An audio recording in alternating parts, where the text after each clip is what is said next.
Hey, I'm Austin for the Squared Circle Shoot, and I'd be lying if I said that last night's Raw was following the upward trend. Started off with a cinematic announcing all the people that's going to be part of the tournament, and then Cody comes out, cuts a promo, shows a recap of his Backlash match, which is shown in black and white because of the blood, and announces the start of the tournament. Seth Rollins, Damian Priest, Shinsuke Nakamura come out. Shinsuke was by far the highlight of that match, and it was completely his to own.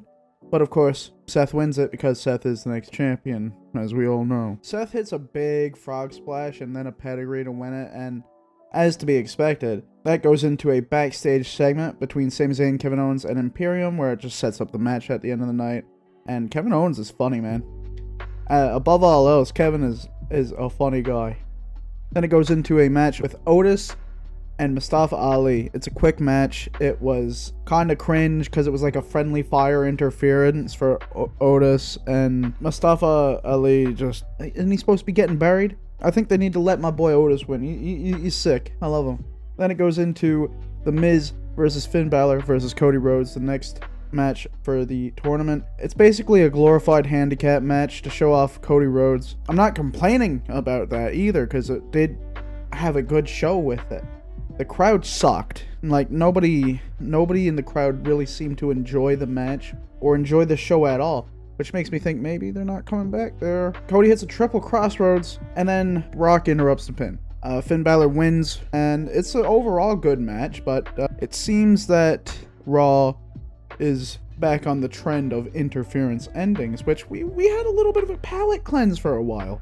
But after Backlash and after tonight, nope. So obviously Brock interferes in the match.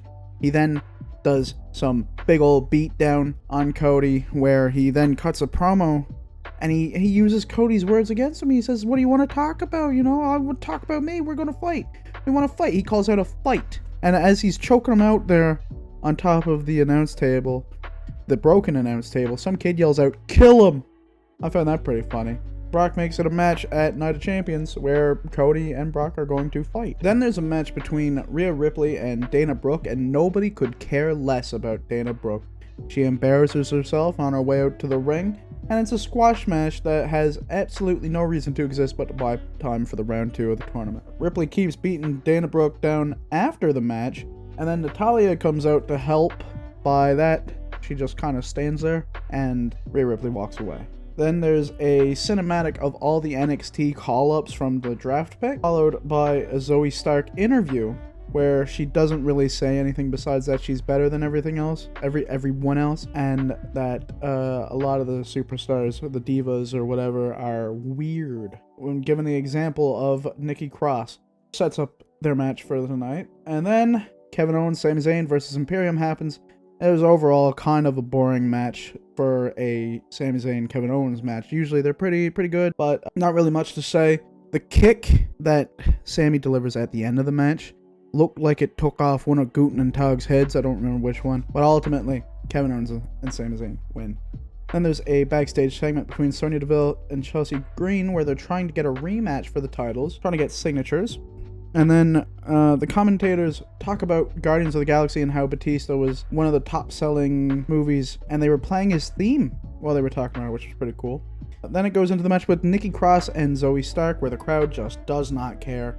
Zoe Stark hits a Z360, which is a flip, go-to-sleep type deal, and the crowd still don't care after she wins. Then there's a backstage segment with Dominic Mysterio and Rhea Ripley, where Rhea says she don't care about the pressure that's there for being on Raw, and then Xavier Woods sets up a match against Dom. Trish Stratus is still there, and she's mentioning how Becky Lynch is gone, and then she fakes out the crowd by playing Becky Lynch's intro. I'm like, oh, you thought she was here? And then the intro plays again, and Becky Lynch is there and beats up Trish Stratus. And there's a quick backstage segment between Sami Zayn, Kevin Owens, and Cody Rhodes, where Cody Rhodes is basically getting sought to after his beatdown, which goes into the match between Xavier Woods and Dominic Mysterio. And Xavier Woods going from challenging Gunther to now losing to Dominic Mysterio is a bit of a weird jump. They put in some fake crowd noises, which is kind of funny. Dominic looked alright, to be fair, and with another interference, Rhea drags Dominic away from a coast-to-coast type deal, and then Dom does a roll-up to win the match. There's a backstage segment with Miz and Shinsuke Nakamura where Miz is kind of upset that neither of them won and he wants to create a tag team, and Shinsuke then turns that into a match next week. Cody Rhodes then does an interview where he calls out how he keeps on getting jumped by Brock Lesnar, and he mentions how Brock must be upset that he's the new main event guy. And Cody accepts Brock's challenge, and Night of Champions is now going to have that fight confirmed. Finn Balor versus Seth Rollins is then the closer of the night as they both win their respective matches. It was a pretty good match for what the crowd received it as. They kind of just buried the match. They didn't care about anything. The inverted stomp that Seth does got a little bit of a pop, and I thought it was really cool. And then he did another real stomp and wins the match. While that wasn't the best show that we've seen in some time, I do think it was completely hindered by the crowd's lack of interaction. After Puerto Rico, it's very hard for them to show up with a good crowd, and this was not doing them any justice whatsoever. That being said, I want to know what you thought about it in the comments, and feel free to like, comment, subscribe, share it around, do whatever you got to do. That's basically all I got to say, and I'll see you next time.